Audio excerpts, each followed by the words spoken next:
To do veneer work, you can cut veneer with just about anything imaginable. And people ask me all the time, what's the best thing to get a kid started into in woodworking?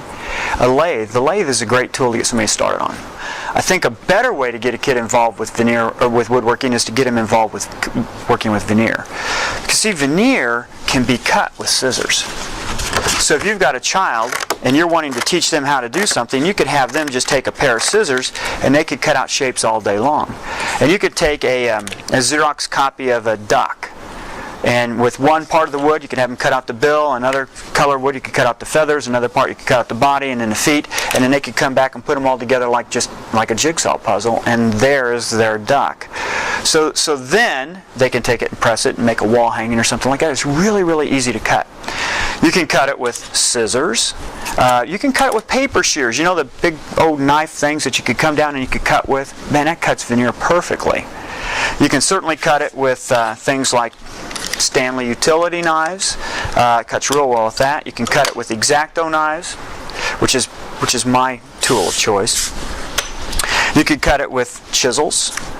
You have veneer saws. The thing about veneer saws when they cut veneer is, I mean, right now, it didn't do anything to me. What people don't understand, it's a $10 saw.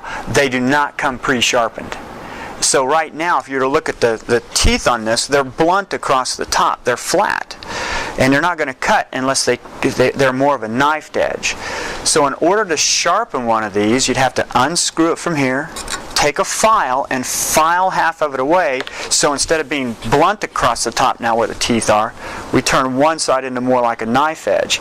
Once you do that, it creates a few burrs, so you need to take a little triangular file and re-tip your teeth. But once you've done that, this thing will cut excellent. As a matter of fact, it probably would cut better than this. One of the problems with an X-Acto knife in terms of cutting veneer is as I cut, I only have the little tip in contact with the veneer. Just that one little point is making the cut.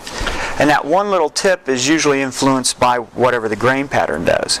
So I have to be really cautious when I use an X-Acto knife in that I'm keeping it up against the edge of my straight edge. And I'll show you the technique for how we do that to keep it from wandering. The thing about a veneer saw is when you put it up against your straight edge, you could fall asleep while you're running the thing, and it doesn't matter because you'll always have X number of teeth in contact with the wood. So veneer saws are good, but they won't work unless they're tuned up first. They won't work at all, as you can see.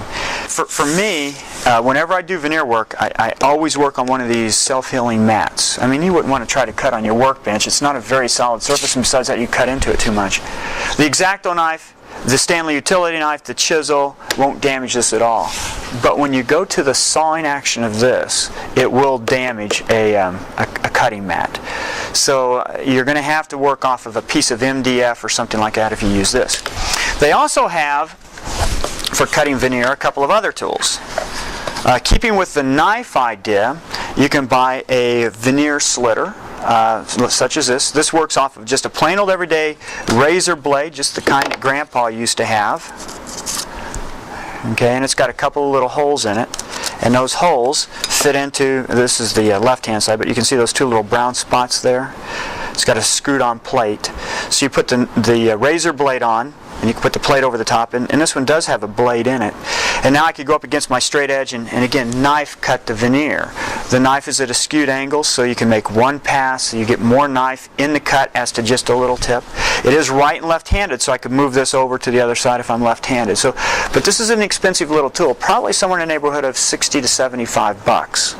And most people, when they get into veneer, you know, we all probably have an X-Acto knife at home, or we could certainly go get one for a couple of bucks. So this is a little bit more practical than this one here. And then my favorite of all of the cutting type of knife systems is this one here. And it has, again, a little knife that drops down on the back. It's got a saw-like handle on it, and I could go through it up against a straight edge and it'll do an excellent job cutting. I have this knife lifted up because I'm using the other side, or the last time I used it, I used the other side. Omia made this. They've gone out of business since. And this is a really clever little tool. On the other side, it's got two knives, and there's spacers in between them. The way it's set up, as I make a cut, it'll cut a perfect inlay strip, whatever width that I want it at, which is just the coolest little thing. And again, I could change those however I want in terms of their spacing. So getting back to cutting veneer, you can cut it on any machine in the shop. I could cut it really, really easy on the bandsaw, on the joiner, on the table saw, on the drill press. The problem is you just can't take a piece of veneer and go to the joiner and join it. Or I can't go to the table saw and cut a piece of veneer. But I can if I packetize it first. And by packetizing it, it just simply means to make it rigid. So by taking a bunch of pieces of veneer, sandwiching them between two pieces of particle board, and I put a couple of just clamps on here and tightened it down as tightly as I could. I've gone through and hammered in some staples or shot in some staples or put in some screws so that they are as far away to the outside edge and will do as least amount of damage as possible to the veneer itself. You certainly wouldn't want them everywhere in here. And at this point in time, I went to the bandsaw real quick and just pushed it through and cut off all the fluff that was hanging out on this side.